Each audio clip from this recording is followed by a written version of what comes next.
Les mauvaises nouvelles s'amoncellent pour Donald Trump. À 36 jours de l'élection présidentielle, sa fondation personnelle est épinglée par la justice à New York. Et le candidat républicain est aussi attaqué sur sa feuille d'impôt. Il répond, vous allez le voir, aux accusations du New York Times ce week-end. Florent Rodeau.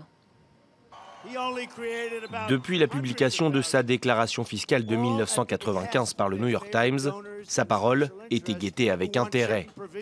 Ce lundi, dans le Colorado, c'est dans son style caractéristique que Donald Trump a répondu à ses détracteurs. En tant qu'homme d'affaires et promoteur immobilier, j'ai légalement utilisé les lois fiscales à mon avantage et à l'avantage de mon entreprise, de mes investisseurs et de mes employés. Honnêtement, j'ai utilisé avec brio ces lois, je les ai brillamment utilisées.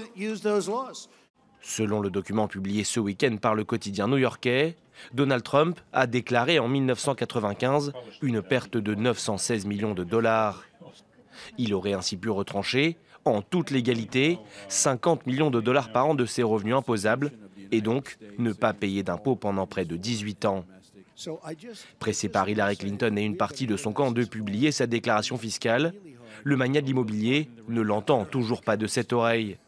Sa rivale démocrate, elle, souhaite profiter de l'aubaine. Vous pouvez regarder mes déclarations d'impôts depuis 40 ans. Je pense qu'il faut une loi stipulant que si vous êtes investi par un parti majoritaire, alors vous devez publier vos revenus fiscaux.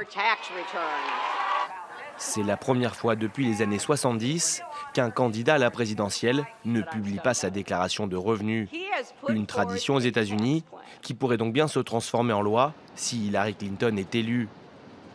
Selon les derniers sondages, la candidate démocrate compte toujours plusieurs points d'avance sur Donald Trump. Et à 35 jours de l'élection, les sorties polémiques de son rival semblent plus que jamais jouer en sa faveur.